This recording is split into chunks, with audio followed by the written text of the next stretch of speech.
हाँ जी, तो देखिए हम लोगों ने लास्ट क्लास में जूट तक कर लिया था। हम इंडियन एग्रीकल्चरल सिस्टम के बारे में पढ़ रहे थे, जहाँ पे हम लोगों ने rabi crop, kharif crop, zaid crops and कुछ टाइप के हमने क्रॉपिंग पैटर्न समझने के बाद राइस के बारे में, वीट के बारे में पढ़ा हम लोगों ने। देन कॉटन, जूट, इनकी स्टडी हम लोग कर चुके थे। जब हमने लास्ट एंड की थी क्लास, तो हमने बात की थी कि अगली क्लास में हम लोग पढ़ेंगे कुछ ब्रेवरेज क्रॉप्स। ब्रेवरेज का मीनिंग होता है जो जिनसे ड्रिंकिंग थिंग्स बनती है, लाइक टी एंड कॉफ़ी। तो आपसे पूछा जा सकता है कि ब्रेवरेज क्रॉप्स किसको बोलते हैं। तो ब्रेवरेज क्रॉप्स में टी एंड कॉफ़ी आते हैं, ऐसी क्रॉप्स, ठीक है, जिनका हम ड्रिंकिंग के पर्पज से यूज़ कर रहे होते हैं, उनके बारे में। तो यहाँ पे हम दो क्रॉप के बारे में पढ़ेंगे, टी एंड कॉफ़ी। अब थोड़ा सा आपको ये ध्यान रखना है, हम यहाँ पे जो पढ़ रहे हैं वो अंडरस्टैंडिंग के पॉइंट ऑफ व्यू से पढ़ रहे हैं। थ्योरी के हिसाब से आपको कोई सी भी एक एनसीईआरटी कवर कर लेनी है ना। जैसे मैं बार बार बोल ही रहा हूँ, एनसीईआरटी आपका बेसिक फॉर्मेट डेवलप करती है कि आपको नॉर्मली क्या क्या चीज़ें आनी चाहिए, है ना, कैसे थ्योरी लिखनी चाहिए, वो सब कुछ बताते हैं। तो हेडिंग डालिए आप लोग। अगला पॉइंट हमारा है टी। ठीक है, टी आप सभी लोगों ने कभी ना कभी लाइफ में वैसे पीते ही होगे रेगुलरली, या नहीं तो कभी ना कभी तो पी ही होगी। ठीक है, तो टी, वही उसी टी की बात हो रही है। तो टी का आप लोगों को मालूम ही होगा, बेसिकली प्लांट होता है एक, उस प्लांट से पत्तियां एक फिक्स्ड टाइम में तोड़ी जाती है और उन पत्तियों के through he different variety of T बनाई जाती है। अब ये कहाँ ग्रो होती है, तो इसके बारे में दो तीन बातें लिखेंगे कि टी कैसे एटमॉस्फेयर में ग्रो होती है। तो इसमें लिखिए, it is grown over, it is grown over undulating topography, undulating topography of hilly areas, मतलब जहाँ पे पहाड़ टाइप के होते हैं, ऊंचे नीचे उबड़ खाबड़ जो एरिया होता है, उन एरियाज में क्या चीज़ ग्रो की जाती है, टी। लेकिन ऐसा नहीं है कि जहाँ पर भी पहाड़ है, जहाँ पर भी ऊंचा नीचा एरिया है, वहाँ पे आप ट्री ग्रो कर सकते हैं। इसके लिए एक प्रॉपर, एक स्पेशल टाइप का क्लाइमेट भी रिक्वायर्ड होगा। कैसा एरिया चाहिए होगा इसके लिए? वेल ड्रेन्ड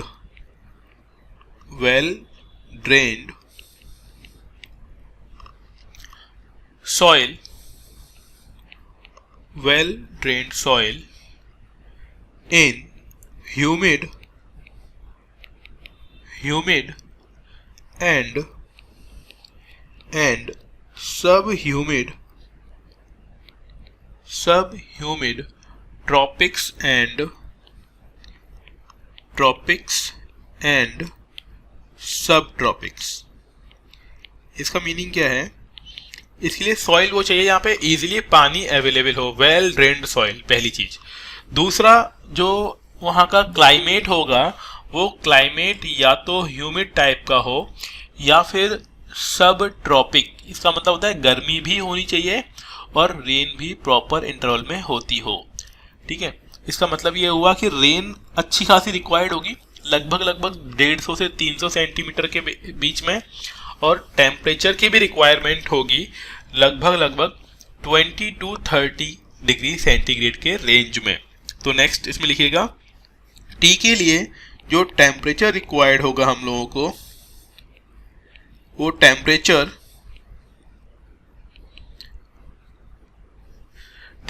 लिख लीजिए, approximately 20 degree centigrade to 30 degree centigrade. Then rainfall, कितना रेन, तो रेन का जो अमाउंट यहाँ पे रिक्वायर्ड होगा वो अप्रोक्सीमेटली, मैं इसमें अप्रोक्सीमेटली इसलिए लगा रहा हूँ, अगर आपको कोई डिफरेंट बुक में कोई डिफरेंट नंबर मिल जाए तो परेशान नहीं होना है। ठीक है, तो 150 to 300 सेंटीमीटर की रेन रिक्वायर्ड होगी। Then next thing is soil, which type of soil is suitable for tea. So the soil is loamy soil. Loamy soil. Okay, अब ये कहाँ कहाँ ग्रो होता है, इन विच एरियाज। सो इसमें आपको एरियाज लिख लेने हैं कि कौन कौन से एरियाज में आपको टी एंड कॉफ़ी। तो जैसे आप लोगों ने नाम तो बड़ा सुना ही होगा, दार्जिलिंग, आसाम की चाय, है ना। तो एरियाज देखिए यहाँ पे, या फिर हम इसे स्टेट भी बोल सकते हैं, कौन कौन सी स्टेट्स में आपको मिलेगा। तो आसाम का एरिया है, first one Assam, then West Bengal,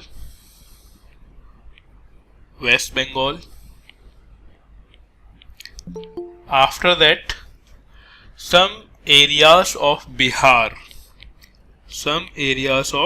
Bihar and Western Ghat area.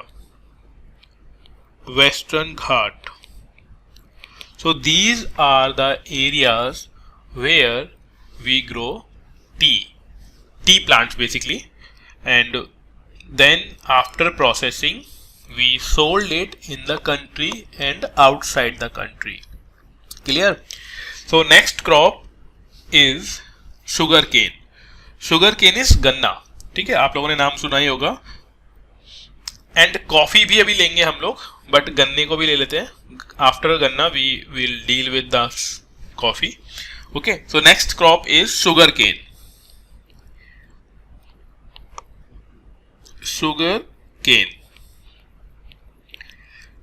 So it is a yearly crop.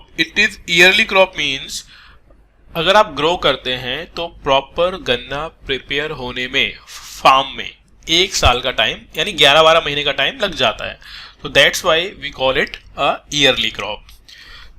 कैसा क्लाइमेट इसके लिए रिक्वायर्ड होगा? तो sugarcane mostly grows in tropical areas. Like if you want to grow sugarcane at desert area like Jaisalmer and Bikaner, so it is impossible to grow there. Okay, अगर आपने सोचा कि हम जैसलमेर में ग्रो करके देखें तो भैया गन्ना तो नहीं उग पाएगा, है ना। आप में से कोई गया है, कभी विजिट किया है किसी ने जैसलमेर? Yes, anyone? जो राजस्थान में सर। हाँ, वही राजस्थान वाला। हाँ जी सर। हाँ, तो वहां पे आपको शुगर केन की खेती यानी गन्ने की खेती देखने को नहीं मिलेगी। So it required a tropical area. Okay, first is tropical area, and second thing we can grow sugarcane at sub humid and humid areas और ह्यूमिड क्लाइमेट। तो उसमें नमी भी होनी चाहिए और टेम्परेचर भी हाई होना चाहिए। ऐसी जगह पे हम लोग शुगर केन को ग्रो कर सकते हैं। So in the next line we can write it requires, लिखते हुए चलिएगा साथ में, it requires hot and humid climate. ठीक है, गर्म भी होना चाहिए और बारिश भी होनी चाहिए। So both things are required for sugarcane. That's why sugarcane required temperature approximately 21 degree centigrade to 27 degree centigrade. In between this range. Next is rain. So rain required 75 to 100 centimeter on yearly basis. Next thing is soil. Which type of soil is required for sugarcane? So soil is well drained alluvial soil. We can write here well drained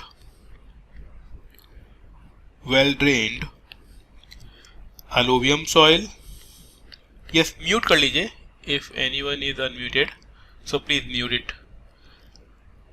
Well drained alluvium soil and somewhere around, like some places, it will be grown at black soil and red, or red means red and brown. तो पहले वाला and हटा देते हैं, we have to remove it. Well drained black, red and brown soil. Okay, so these type of soil required for sugarcane. Now next thing is the states. So states or areas,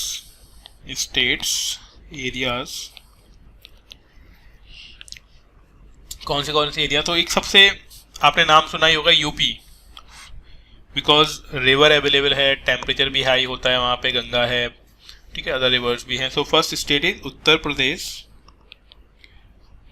Pradesh, then Maharashtra,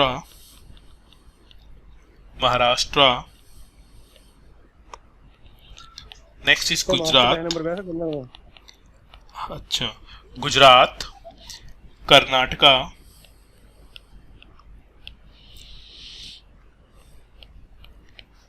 and Tamil Nadu. और भी states हो सकते हैं, आंध्र प्रदेश, तो ET लगा दीजिए इसके लिए. ठीक है, हम यहाँ पे स्टेट को नंबर वाइज नहीं लिख रहे हैं, we are writing in random order, just कि कौन कौन से स्टेट्स में ग्रो किया जाता है बस. ठीक है, यहाँ पे जब भी मैंने कोई स्टेट पहले लिखा है तो उसका मतलब बिल्कुल भी ये नहीं है कि वो फर्स्ट नंबर पे है. ठीक है, लिखने का पर्पज सिंपल सा ये है कि कौन कौन से स्टेट्स में वो ग्रो होता है. So it is a sugarcane. Next is coffee.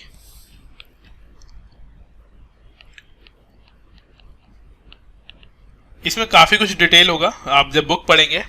जो ये लिखवाया जा रहा है इसका मतलब ये है कि ये चीज तो मिस नहीं होनी चाहिए. अगर कोई भी ये टॉपिक आता है तो इसमें ये तो आपको लिखना ही लिखना है, क्योंकि इतना ये तो मेन चीज है इसकी. अगर ये चीज नहीं लिखी और बाकी कहानी लिख दी तो उसकी वैल्यू नहीं है. तो दैट्स वाई हम लोग वो चीज लिख रहे हैं जो लिखना इसेंशियल है, जरूरी है. तो नेक्स्ट देखिए, next is coffee. Again coffee का ऐसा नहीं होता है कि कॉफी को कट कर लिया था. It is a plantation crop. Plantation crops means we have to grow a plant of coffee, and then we collect it seeds. हमको उसके सीड्स कलेक्ट करने होते हैं, एंड उन सीड्स से हम लोग क्या बना लेते हैं, coffee powder. Okay, so coffee is a tropical plantation crop. So write it, coffee is tropical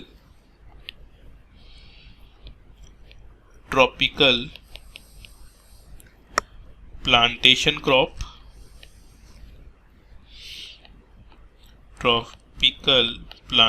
crop. First thing. Second, plant का ग्रोथ होगा, आफ्टर दैट हमको सीड्स मिलेंगे उससे. And temperature required for this crop is temperature around 15 degree centigrade to 28 degree centigrade. Rain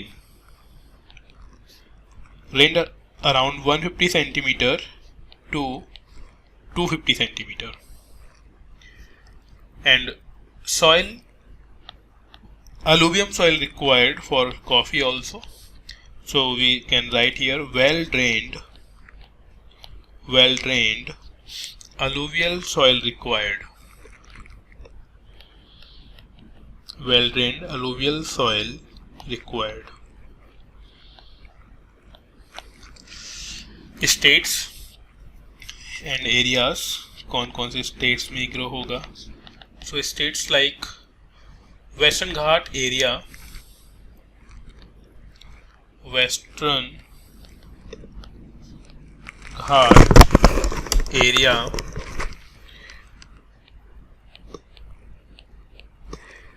state में कर्नाटका.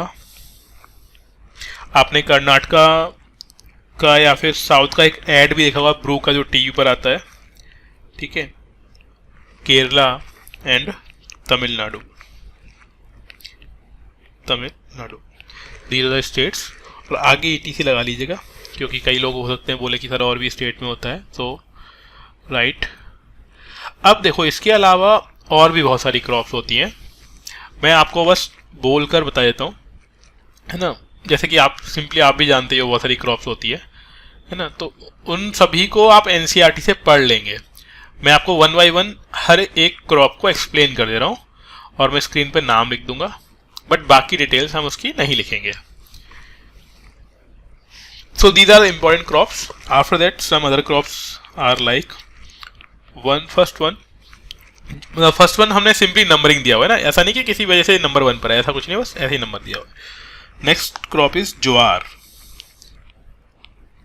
ठीक है, तो again ज्वार ऐसे बड़े दाने वाला मतलब ज्वार माना जाता है, इनको हम लोग कोर्स ग्रेन क्रॉप बोलते हैं। तो ज्वार हो गया, अगेन वही 30 से 50 डिग्री सेंटीमीटर के आसपास रेंज चाहिए होती है, 26 से 30 के आसपास इसको टेम्परेचर चाहिए होगा।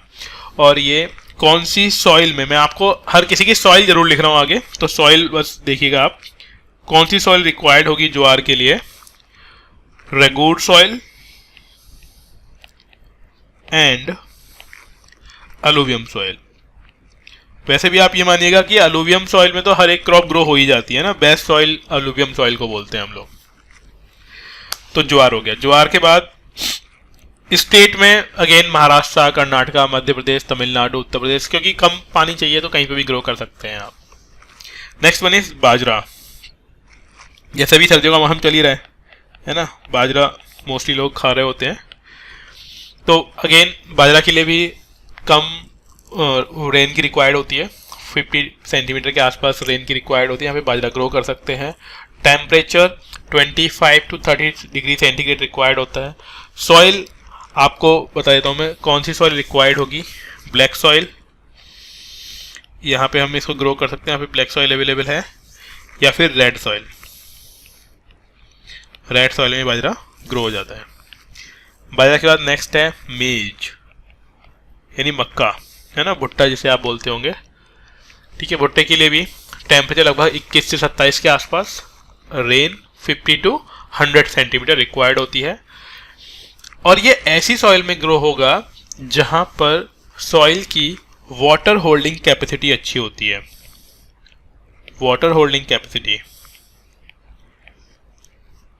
जहां पर भी आपको सॉइल के अंदर वाटर होल्डिंग कैपेसिटी अच्छी मिलेगी वहां पर हम इसे ग्रो कर सकते हैं। और अलुवियम सॉइल इसके लिए आप लिख सकते हो, अलुवियम वाले सॉइल में ये ग्रो हो जाएगा, कि अलुवियम तो बेस्ट सॉइल है।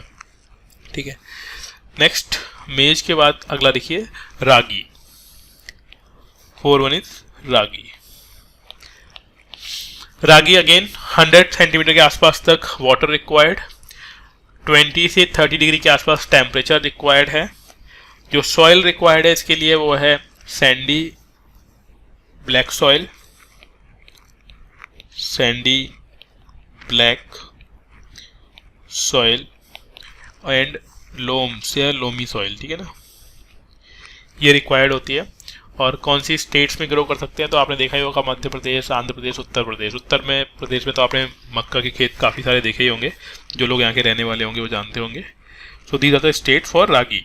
Next crop is gram. Gram यानी चना। Next is gram. टेम्परेचर 20 से 25 डिग्री सेंटीग्रेड, रेनफॉल 50 सेंटीमीटर के आसपास।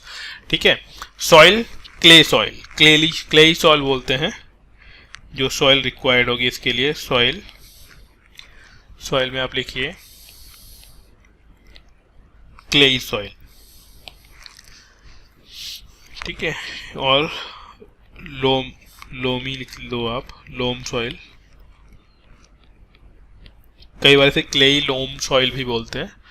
ठीक है, बस ये ध्यान रखिएगा कि वाटर होना चाहिए और फर्टाइल होनी चाहिए सॉइल, फर्टाइल, क्योंकि अगर फर्टाइल ही नहीं है तो फिर तो क्या ही ग्रो होगा।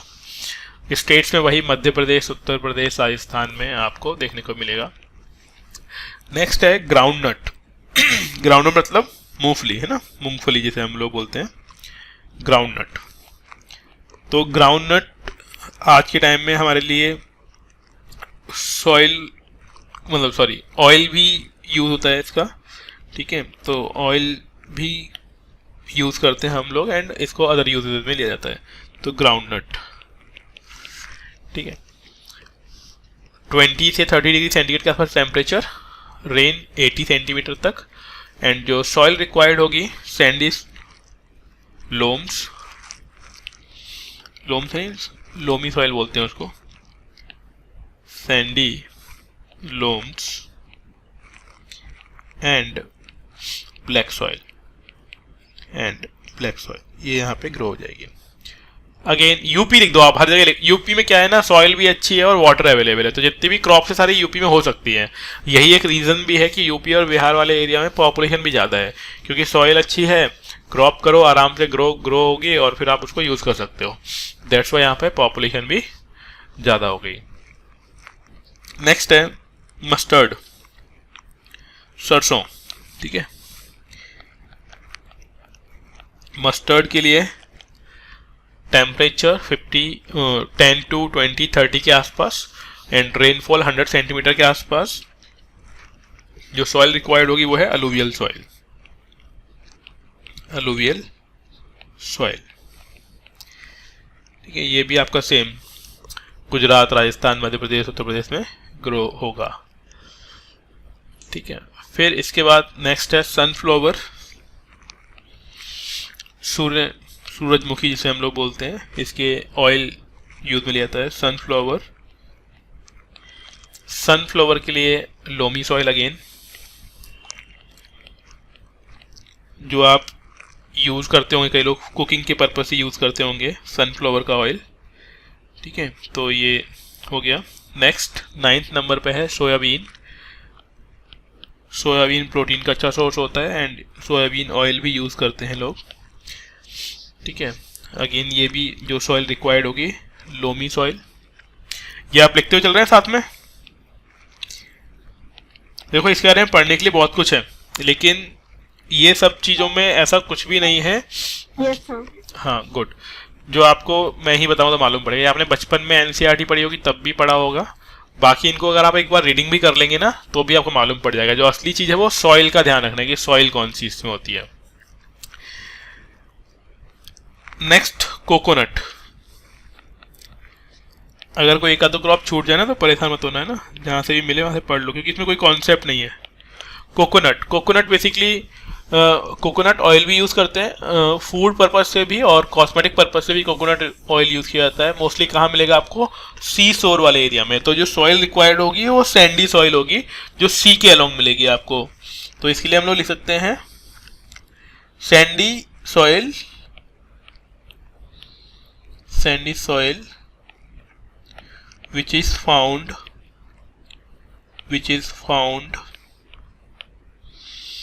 near, or we can say along seashore,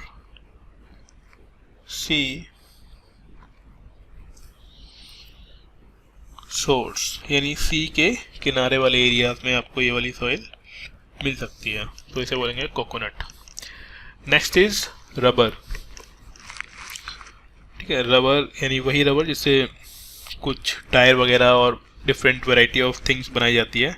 so rubber, और ये एक ट्री के लेटेक्स यानी ट्री से निकलता है और उसका प्लांट ग्रो करते हैं हम लोग, देन वो ट्री बनता है। तो इसके लिए जो सॉइल रिक्वायर्ड होती है वो है लोमी सॉइल। लोमी सॉइल ये एक पर्टिकुलर हाइट पे मिलने वाला पौधा होता है। अप्रॉक्सीमेटली 400 मीटर की हाइट पर आपको ये मिलेगा। ठीक है, मीटर्स की हाइट पर ये मिलेगा, और साउथ वाले एरिया में केरला, तमिलनाडु, कर्नाटका, आंध्र प्रदेश, उन जगहों पर आपको ये देखने को मिलेगा। ठीक है, नेक्स्ट थिंग इज, ये तो हमारी क्रॉप की बातें हो गई है ना। अब ऐसे ही आप बहुत सारी क्रॉप पढ़ सकते हो। अब जब भी कभी क्रॉप पढ़ा जाता है तो उसमें कुछ चीज़ें पढ़नी होती है हम लोगों को, जैसे कि ग्रीन रेवोल्यूशन, है ना। ग्रीन रेवोल्यूशन के अलावा और भी बहुत सारी रेवोल्यूशन हुई है, बट जब हम एग्रीकल्चर की बात कर रहे हैं तो हमें फोकस करना होगा ग्रीन रेवोल्यूशन के बारे में। तो हेडिंग लिखिए ग्रीन रेवोल्यूशन, यानी हरित क्रांति जिसे हिंदी में बोल रहे होते हैं। मतलब हरे पौधे उगाए गए, क्रॉप ग्रो की गई, तो उसको क्या नाम दिया गया? Green revolution. अब ये ग्रीन रेवोल्यूशन 1960 के टाइम में आई। मतलब ऐसा नहीं होता कि एक ही दिन में ये रेवोल्यूशन आ जाएगी, इसीलिए हम इसे बोलते हैं 1960s में, यानी 1960 के दशक वाले टाइम में ये इंट्रोड्यूस हुई इंडिया में। ठीक है, इंट्रोड्यूस्ड इन इंडिया, और डेफिनेटली इंडिया में ये उसी के बारे में हमें को पढ़ना भी है। अब इसमें हुआ क्या? Advance technique of agriculture use की गई। So we can say that in advance technique of agriculture we are using high yielding variety seeds, chemical fertilisers and new technique of irrigation. अगर आप high yielding variety seeds use कर लेते हैं, chemical fertilisers use करते हैं और water को पहुंचाने के लिए न्यू टेक्निक यूज़ करते हैं, तो we can say it is a green revolution. और इससे होगा क्या, क्रॉप का आउटपुट बढ़ जाएगा। इसके बारे में एनसीईआरटी में बहुत डिटेल में दिया हुआ है 9-10 जो हमने पढ़ाई है आप लोगों को, है ना। तो उसमें क्या बोला गया है कि जो क्रॉप पहले किसी पर्टिकुलर फील्ड पर लगभग मान लीजिए कि 1300 किलोग्राम कोई क्रॉप हो रही थी किसी एरिया पे, जब हमने ग्रीन रेवोल्यूशन यूज़ किया तो उसी एरिया पे, है ना, उसी एरिया में आपको लगभग 3300 किलोग्राम का आउटपुट मिलेगा। इसका मतलब क्या हुआ कि ग्रीन रेवोल्यूशन यूज़ करने की वजह से, यानी high yielding variety seeds use करने की वजह से, केमिकल फर्टिलाइजर्स के यूज से क्रॉप का जो आउटपुट है वो कितना बढ़ गया, 2.5 से 3 गुना बढ़ गया। और तभी जाकर हम लोग क्या हुए, इस फील्ड में सेल्फ सफिशिएंट हो गए। सेल्फ सफिशिएंट यानी हमको ग्रेन्स के रिगार्डिंग अब किसी भी दूसरे स्टेट पे डिपेंडेंट रहने की रिक्वायरमेंट नहीं बची। क्लियर। तो इसे बोला गया है ग्रीन रेवोल्यूशन। अब इसमें कुछ फैक्ट्स हैं, कुछ चीज़ें हैं थोड़ी हल्की फुल्की, वो लिख लेनी चाहिए हम लोगों को। तो देखिए यहाँ पे, एक तो 1960s के टाइम में आया, ठीक है। क्या चीज़, न्यू टेक्नोलॉजी यूज की गई इसके अंदर, न्यू टेक्नोलॉजी यूज्ड। क्या यूज किया, पहला HYV सीड्स, ठीक है। इसका मतलब होता है कि high yielding variety seeds use किए गए, ठीक है। केमिकल फर्टिलाइजर्स यूज किए गए, केमिकल फर्टिलाइजर्स, केमिकल फर्टिलाइजर्स के अलावा इरिगेशन यानी वाटर। वाटर क्यों चाहिए, क्योंकि जो फर्टिलाइजर आपने डाला है उसको घुलाने के लिए, यानी वो पानी में मिलके सॉइल में जा पाए, उसके लिए इरिगेशन की रिक्वायरमेंट होगी। तो इरिगेटेड एरियाज या फिर water, we can say water required होगा यहाँ पे, ठीक है। अब ये कहाँ पे हुआ, अब सिंपल सी बात है, एक रिक्वायरमेंट इसके लिए ये बन गई कि जहाँ पे वाटर ज़्यादा अवेलेबल होगा वहीं पे ये ग्रो हो सकता है। तो वाटर कहाँ अवेलेबल था, वाटर अवेलेबल था पंजाब वाले एरिया में, then Haryana and UP. So in states में सबसे पहले ग्रीन रेवोल्यूशन का इम्पैक्ट आपको देखने को मिलेगा। क्लियर। अब ये तो बेसिक हो गया। अब अगर हमें पूछे कोई कि कंपोनेंट ऑफ ग्रीन रेवोल्यूशंस लिखने हैं, तो लिखिए कंपोनेंट्स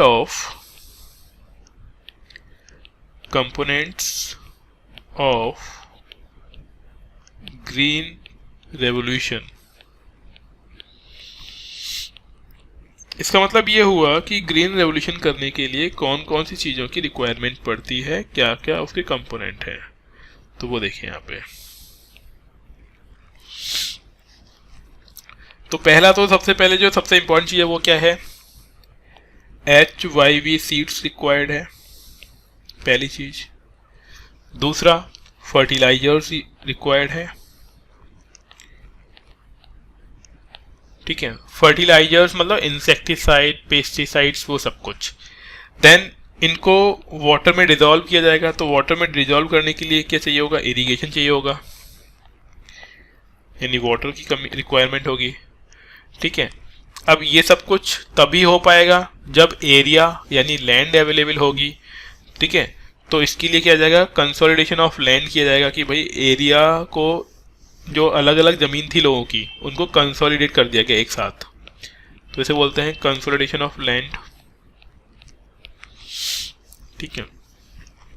फिर जहाँ पर भी अनयूज्ड एरिया पड़ा हुआ होगा तो एरिया का डेवलपमेंट करना पड़ेगा, तो एरिया डेवलपमेंट किया गया, क्योंकि अगर क्रॉप बढ़ानी है तो एरिया भी बढ़ाना पड़ेगा। एरिया कैसे बढ़ेगा, अब ऐसा तो है नहीं कि ज़मीन बढ़ा दोगे आप, ज़मीन नहीं बढ़ाई जा सकती, लेकिन जहाँ पर एग्रीकल्चर नहीं हो रही है उन एरियाज में एग्रीकल्चर की जा सकती है। साथ ही साथ लैंड रिफॉर्म्स ये गवर्नमेंट करेगी कि नई नई पॉलिसीज लेके आएंगे और लैंड को रिफॉर्म किया जाएगा, जहाँ पर भी अनयूज्ड लैंड पड़ा हुआ है या फिर यहाँ पे फर्टिलिटी नहीं है लैंड की, वहाँ पर उन जगहों को लैंड रिफॉर्म करके काम में लाया जाएगा। एंड इतना सारा काम करने के लिए आपको चाहिए होगा मशीन, यानी टूल्स रिक्वायर्ड होंगे। टूल्स में क्या आ जाएंगे? मशीन आ जाएंगी।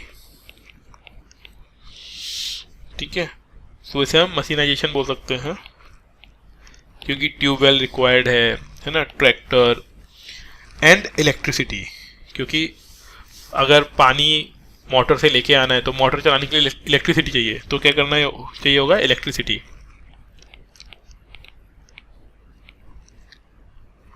अब देखो इलेक्ट्रिसिटी जो है ना वो तो लेके आ जाएंगे, लेकिन उसके बाद वो गांव तक पहुंचानी पड़ेगी, प्रॉपर कनेक्शन, वायर्स, वो सब कुछ रिक्वायर्ड होंगे। अब जब ग्रीन रेवोल्यूशन कर दिया गया तो उसका इम्पैक्ट क्या पड़ा होगा, है ना, क्योंकि हमने इतनी मेहनत की, मतलब गवर्नमेंट ने इतनी मेहनत की, तो इम्पैक्ट क्या पड़ा उसका सोसाइटी के ऊपर। तो एक इम्पैक्ट तो हम ये देख ही सकते हैं कि भाई हम लोग ग्रेन्स के फील्ड में क्या हो गए? सेल्फ डिपेंडेंट हो गए। अब हमें दूसरी कंट्री से अब ग्रेन्स खाने के लिए ग्रेन्स मंगवाने की रिक्वायरमेंट नहीं है ना। तो इसमें हमने बड़ा अच्छा काम किया। तो इसमें पहला जो लिखना है वो कि हमारा प्रोडक्शन बढ़ गया, है ना, प्रोडक्शन इंक्रीज्ड। अगर प्रोडक्शन इंक्रीज हो गया इसका मतलब क्या है? हम सेल्फ सफिशिएंट हो जाएंगे, है ना। तो हमने इसे क्या कर दिया? इंपोर्ट करना कम कर दिया ना। इंपोर्ट हमारा कम हो गया कि अब हम लोग import of grains, down arrow मतलब कम हो गया। ठीक है, दूसरी बात, अब जब बहुत सारा ग्रो हुआ होगा तो ऐसा भी नहीं है कि हमने हर चीज में स्टार्टिंग में ही ग्रो करना है, हर एक क्रॉप ग्रो नहीं कर रहे हैं, है ना, सोयाबीन, मस्टर्ड, सब कुछ नहीं। स्टार्टिंग में राइस एंड व्हीट ओनली, तो राइस एंड व्हीट ये इंप्रूव हुआ। ठीक है, इनको यूज किया गया इनके अंदर। अब जब ये बहुत सारा ग्रो हुआ राइस और व्हीट, तो बेचेंगे मार्केट में, बेचेंगे फार्मर्स, तो क्या होगा? रुपया मिलेगा। रुपया मिलेगा तो उससे क्या होगा? फार्मर्स की प्रॉस्पेरिटी बढ़ जाएगी। तो हम लोग लिख सकते हैं फार्मर्स प्रॉस्पेरिटी इंक्रीज्ड, यानी वेल्दी होने लग गए धीमे धीमे फार्मर्स। अब ऐसा मत सोचना कि करोड़पति बन गए ना। प्रॉस्पेरिटी अप एरो मतलब बढ़ गई फार्मर्स की प्रॉस्पेरिटी। फोर्थ पॉइंट, अब देखो जब होता क्या है कि खेती करनी है, तो खेती करने के लिए कुल्हाड़ी, फावड़ा, है ना, वो मशीन्स, मतलब जो टूल होते हैं छोटे छोटे बनाने पड़ेंगे। अब वो कहाँ बनेंगे? इंडस्ट्रीज में बनेंगे। तो इससे क्या हुआ? इंडस्ट्रियल डेवलपमेंट हो गया। तो इसे हम बोल सकते हैं कि इंडस्ट्री भी क्या कर गई? ग्रो कर गई। तो इससे क्या हो गया? इंडस्ट्रियल ग्रोथ हो गई। ठीक है, और इंडस्ट्रियल ग्रोथ से क्या होगा? एंड रूरल डेवलपमेंट, गांव का डेवलपमेंट होना स्टार्ट हो गया। और अगर डेवलपमेंट होगा तो लोगों को नौकरियां मिलेगी। तो इससे क्या होगा? अगली चीज, एम्प्लॉयमेंट बढ़ जाएगा। क्या बढ़ जाएगा? एम्प्लॉयमेंट बढ़ जाएगा। जैसे कि ऐसे समझो आप, मान लो किसानों ने खूब सारी खेती की और बहुत सारे ग्रेन्स ग्रो कर दिए और बेच दिया, तो रुपए मिला। रुपए मिलेंगे तो वो और मशीन्स वगैरह खरीदेंगे, और फावड़े, कुल्हाड़ी, जो भी उनको रिक्वायर्ड होती होगी, है ना, हल चलाने के लिए जो भी चीजें रिक्वायर्ड हैं वो खरीदेंगे। तो उससे क्या होगा? इनकी रिक्वायरमेंट बढ़ जाएगी, तो इंडस्ट्री खोली जाएगी, फिर वो ये चीजें बनाएंगे। ठीक है, फिर उसको फार्मर खरीदेंगे, फिर दोबारा और मनी कमाएंगे ना। तो ये पूरा साइकिल है कि एक चीज से दूसरी चीज ग्रो करेगी, है ना। उससे आउटपुट बढ़ने से हर किसी की वेल्थ में इंप्रूवमेंट हो रहा होगा। और क्योंकि अगर फैक्ट्री में चीजें बनाई जा रही हैं तो लोग बना रहे होंगे, लोग बना रहे होंगे मतलब एम्प्लॉयमेंट मिलेगा, और एम्प्लॉयमेंट मिलेगा तो सैलरी भी मिलेगी, और सैलरी मिलेगी तो उनको खर्च करने के लिए रुपया मिल जाएगा, और रुपया मिल जाएगा तो उनका लाइफ स्टाइल बढ़ जाएगा। और जब लाइफ स्टाइल बढ़ेगा तो हम लोग क्या बोल देंगे इसको? कि रूरल डेवलपमेंट हो गया। क्लियर? और लाइफ स्टाइल बढ़ेगी तो उससे फार्मर्स का एटीट्यूड, बिहेवियर और एम्प्लॉयमेंट के साथ साथ एजुकेशन भी क्या हो जाएगी? ग्रो कर जाएगी। ठीक है, तो ये पूरा का पूरा इम्पैक्ट है इसका।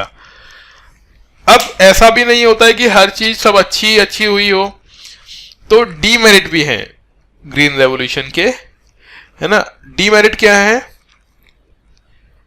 तो एक तो डीमेरिट क्या है, लिख लीजिए इसको, हेड डालिए, डीमेरिट। कुछ किसी को आइडिया है क्या डीमेरिट रहा होगा ग्रीन रेवोल्यूशन का?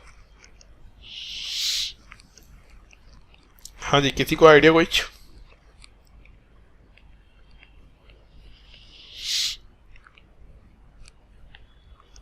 Demerits of green revolution. Costly, अच्छा।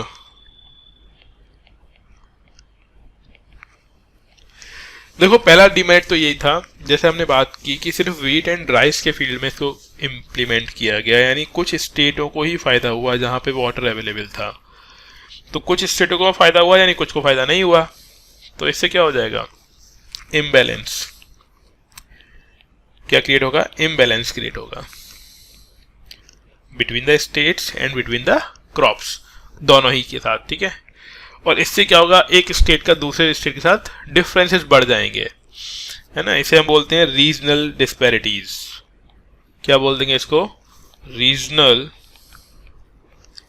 डिस्पैरिटीज बढ़ जाएंगे, डिफरेंसेस बढ़ जाएंगे। मतलब कहने वाली बात यह है, क्योंकि एक स्टेट को फायदा हो रहा है दूसरे को फायदा नहीं हो रहा, तो रीजनल डिस्पैरिटीज बढ़ जाएंगी, इनइक्वालिटी बढ़ जाएगी। हाँ, वाटर पॉल्यूशन बेसिकली, ठीक है।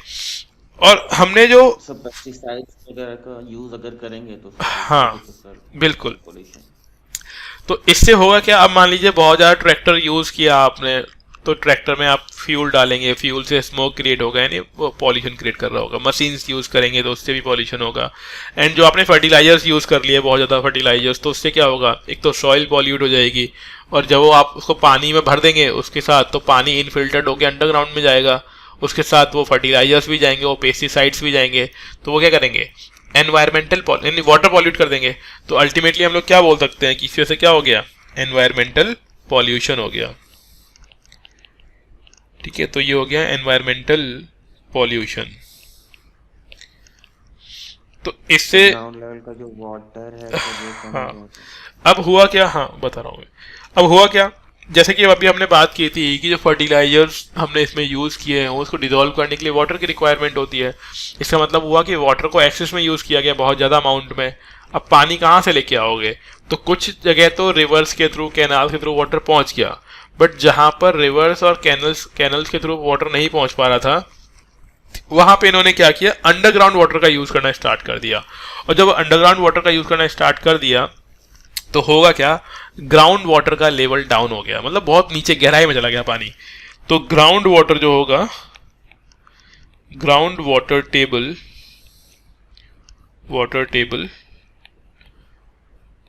गोज डाउन, और नीचे चला गया उसका पानी। जैसे कि आज हम देखते हैं कि बहुत सारे एरियाज में पानी बहुत गहराई में मिलेगा आपको, तो वो इसी वजह से हुआ है कि लगातार यूज़ करने की वजह से, ओवर यूज़ करने की वजह से वाटर कहाँ चला गया, डाउनवर्ड चला गया, ठीक है। अब इसके ये तो हो गए डीमेरिट्स, सब कम ही लिखने हैं ना, कि गवर्नमेंट हमेशा ये बोलती है कि ग्रीन रेवोल्यूशन से हमको फायदा हुआ।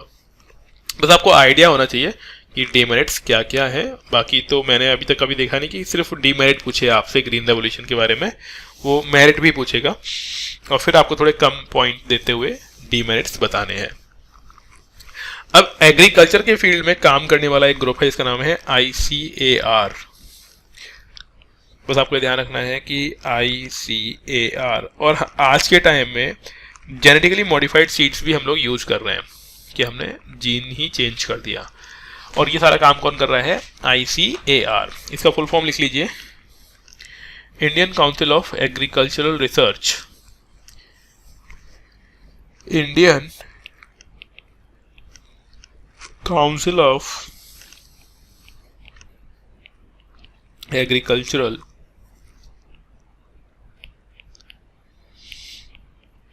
रिसर्च। अब ये वही कर रहे हैं कि भाई अलग अलग सीड्स के जीन्स को मॉडिफाइड करके, है ना, उसमें चेंजेस करके। आपने कई बार देखा होगा जो पौधे वगैरह बेचने आते हैं ना, तो उसमें छोटे से पौधे पर ही फूल लगा हुआ होता है, छोटे से पौधे पर ही टमाटर दिख जाएगा आपको लगा हुआ। तो वो सब कुछ कैसे पॉसिबल हो रहा है, क्योंकि उसमें यूज़ किया रहा है जेनेटिकली मॉडिफाइड सीड्स। और जेनेटिकली मॉडिफाइड सीड्स से हमारी, मतलब हमको भी फ़ायदा ही है कि जल्दी से कम हाइट पे ही पौधा फ्रूट देने लग जाता है ना, हम उसको यूज़ कर सकते हैं। तो वो सारे के सारे फ़ायदे हैं, ठीक है। तो ये कुछ था एग्रीकल्चर के बारे में। और जब हम एग्रीकल्चर की बात कर लेते हैं तो एग्रीकल्चर के बाद जस्ट सेकंड थिंग जो आती है वो आती है सॉइल, ठीक है। तो नेक्स्ट जो हमारा टॉपिक होगा वो होगा सॉइल। तो सॉइल में देखिए, क्या मैंने सॉइल पढ़ाया है अभी से पहले? हाँ जी, पढ़ाया तो नहीं है ना।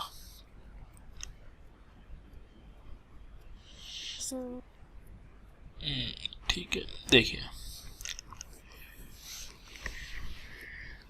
इसी में कर लेते हैं आगे। देखो नेक्स्ट टॉपिक हमारा सॉइल।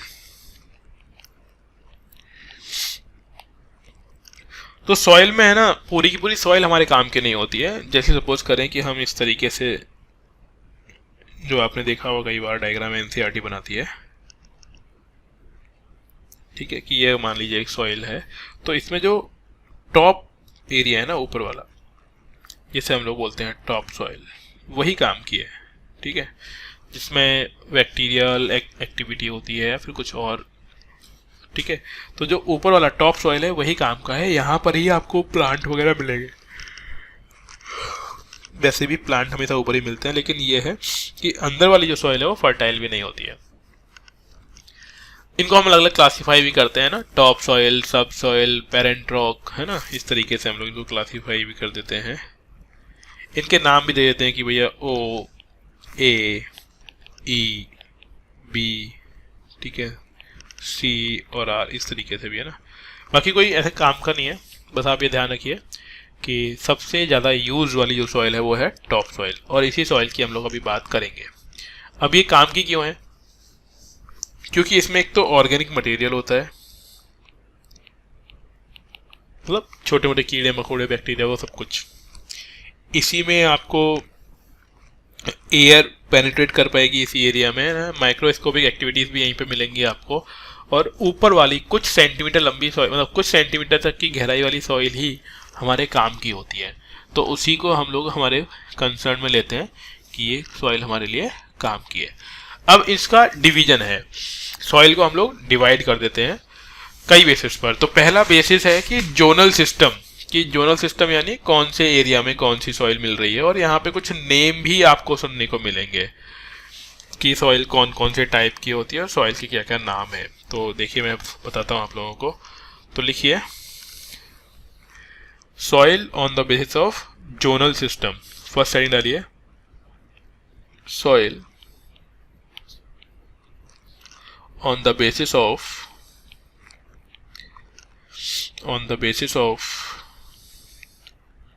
zonal system।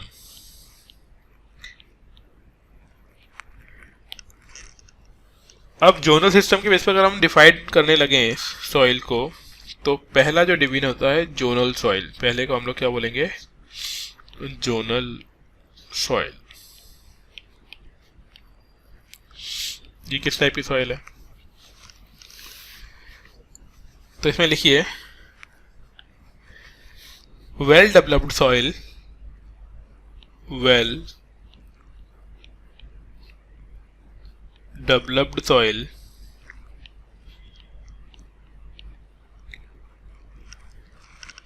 ऐसे इसी लगा दो क्योंकि यहाँ पे कई वैरायटी की सॉइल मिलेंगी आपको। तो well developed soils which reflect the influence of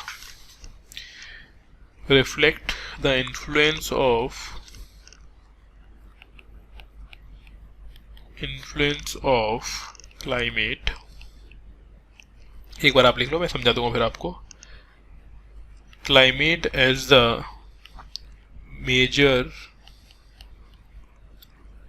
soil forming factor. इसका मतलब ये होता है कि ये किसी भी एक जोन में, एक एरिया में ही आपको मिलेगी, और वहीं पर लंबे टाइम में जो क्लाइमेटिक चेंज हुआ है उसके थ्रू जो रॉक होगी वो सॉइल में कन्वर्ट हो जाती है। क्योंकि हम लोग जानते हैं जो रॉक होती है वो धीमे टाइम के साथ टूट फूट कर ही क्या होती है, सॉइल में कन्वर्ट हो जाती है। तो ऐसी रॉक या ऐसा पत्थर जो उसी जगह पे पड़ा पड़ा टूट के मिट्टी बन जाए, उससे जो मिट्टी बनेगी उसे हम लोग क्या बोलेंगे, जोनल सॉइल। अब these soil can be subdivided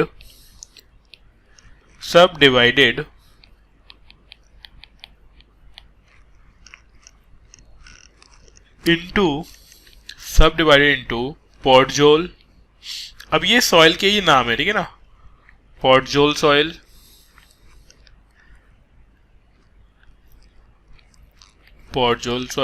ठीक है, देन टुंड्रा सॉइल,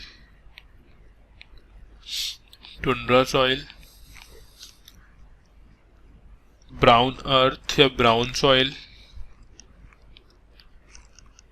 ठीक है। देन फेरासोल, अभी ये आपने पहली बार नाम सुने होंगे ये वाले। Then चर्नोजेम,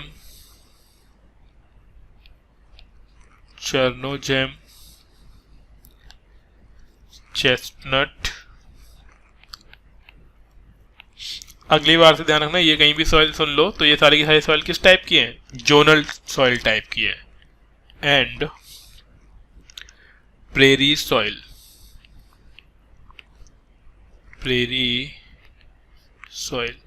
so these soil are known as zonal soil, ठीक है। नेक्स्ट लिखिए intrazonal soil. Next is second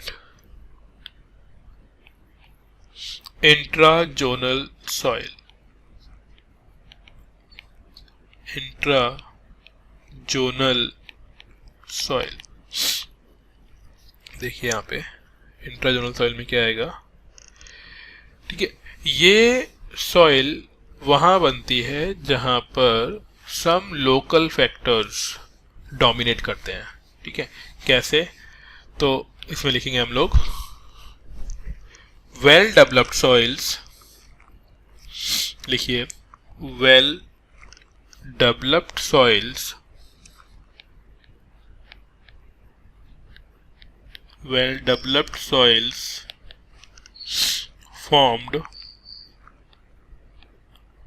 formed where some local factors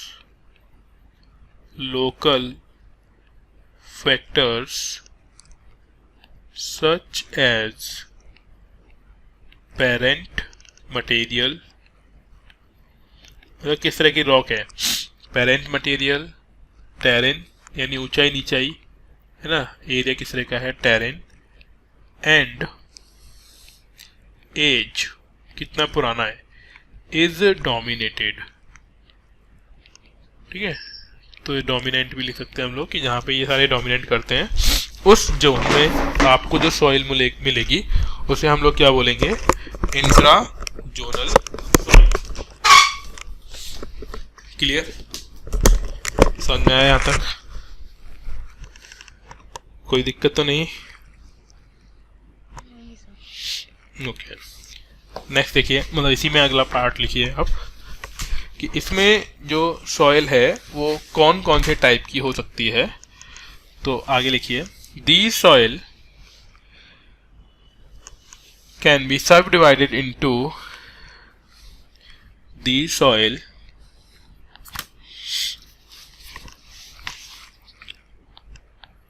these soil can be subdivided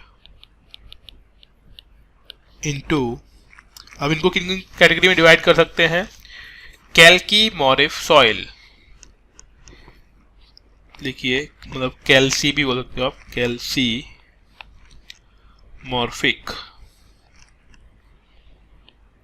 soil. Calcimorphic soil में क्या होंगे, कैल्करस पेरेंट मटेरियल, छोटे छोटे कंकड़ों से बनी हुई सॉइल होती है, उसे बोलते हैं कैल्सीमॉर्फिक सॉइल। नेक्स्ट है हेलोमॉर्फिक सॉइल, हेलोमॉर्फिक सॉइल, ठीक है। ये सेलाइन होगी, मतलब सॉल्ट की क्वांटिटी ज्यादा होगी इसमें। Then next hydromorphic soil, hydromorphic soil, hydromorphic soil यहाँ पे वाटर ज्यादा होगा, यानी ड्रेनी एरिया, जहाँ पे स्वैम्पी एरिया होगा, दलदल एरिया होगा, उस जगह मिलने वाली सॉइल को हम लोग क्या बोलते हैं, हाइड्रोमॉर्फिक सॉइल बोलते हैं, ठीक है। तो ये सेकंड कैटेगरी थी। Then third category will be azonal soil, third जो होगा उसका अजोनल सॉइल, अजोनल सॉइल, ठीक है। इसमें देखिए अजोनल सॉइल क्या होगा, तो ये बेसिकली प्रॉपरली डेवलप्ड सॉइल नहीं होती है, ठीक है, ये डेवलप होगी, अभी पूरी तरीके से डेवलप नहीं हो चुकी होती है, तो इसीलिए इसको बोलते हैं अजोनल सॉइल। तो इसमें लिखिए immature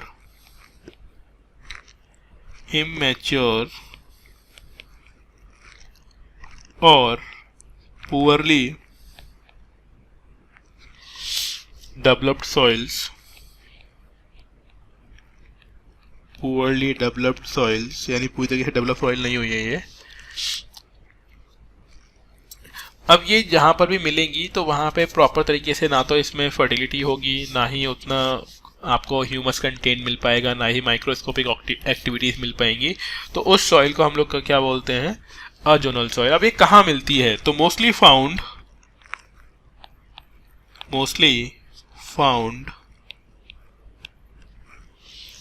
where there active floodplains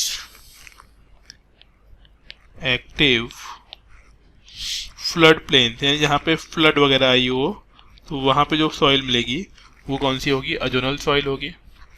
volcanic soil, volcanic वाले एरिया में वॉल्केनिक सॉइल,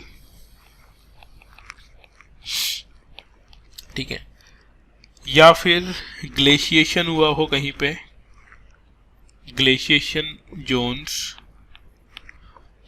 ग्लेशियल शिफ्ट जहाँ पे देखने को मिला हो, शिफ्ट या ड्रिफ्ट, ठीक है ना, एक ही बात है, खिसक गई हो जहाँ से, या फिर मरीन एरिया में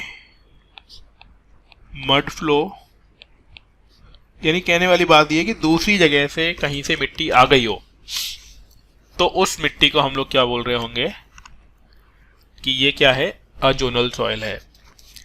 इन्हें कुछ नाम से जाना जाता है, कौन कौन से हैं अजोनल सॉइल, तो एक हो गया लिथोसॉल, ठीक है, सेकंड है रेगोसॉल, ये आप पढ़ोगे ना एनसीईआरटी तो आपको ये नाम मिल जाएगा, बस इनके क्लासिफिकेशन ऐसे, लिथोसॉल वहां पे है जहां पे ऊपर वाला एरिया हट गया हो, मतलब ऊपर टॉप सॉइल हट गई हो फिर जो सॉइल मिलेगी, या फिर कहीं पे ढलान हो और ढलान वाला एरिया है टूट जाए कोई एरिया है ना, और टूट कर जो सॉइल मिलेगी तो उसे हम लोग क्या बोलेंगे, लिथोसॉल। रेगोसॉल वो है जहां पे मिट्टी के टीले हुए हो, ड्राई एरिया में, ड्राई जोन में जहां पे ड्यून्स मिलते हैं, उस ड्यून्स वाले एरिया में मिलने वाली सॉइल को क्या बोलोगे आप, रेगोसॉइल बोलेंगे। देन है अलूवियल सॉइल, नेक्स्ट क्या है, अलूवियल सॉइल। तो आपको ध्यान रखना है, कोई पूछ सकता है कि अलूवियल जो सॉइल होती है वो सॉइल किस टाइप की है, तो alluvial soil is the azonal type soil. Azonal type मतलब फुल्ली मतलब मैच्योर नहीं है, कुछ रिक्वायरमेंट है और रिक्वायरमेंट के बाद उसे आप, मतलब इसमें आप फर्टिलाइजर्स डालो और कुछ भी ग्रो करो, ठीक है, तो इसे हम लोग क्या बोल रहे होते हैं, अलूवियल सॉइल। मैंने बड़ा लेट हो गए मेहनत सर, अभी घुसा सर, ड्रेस भी नहीं छोड़ा, उसके घर पे घुस के। अच्छा ठीक है, ओके फाइन, नो इश्यू, कोई दिक्कत नहीं है सर, वीडियो भी डाल दूंगा मैं आधे घंटे के बाद, तब देख लीजिएगा आप, है ना।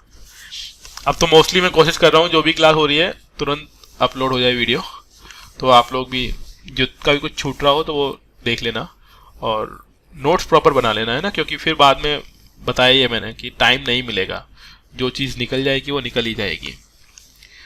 फाइन, तो हमने 3 वैरायटी ऑफ सॉइल समझ ली यहाँ पे, zonal soil, intrazonal soil and azonal soil, ठीक है, 3 तरह की सॉइल हो गई और तीनों का हमने थोड़ा थोड़ा स्टडी कर लिया। Then next is soil classification in India. India में जो सॉइल मिलती है उसकी क्लासिफिकेशन को हम लोग पढ़ेंगे, तो एंड डालिए सॉइल क्लासिफिकेशन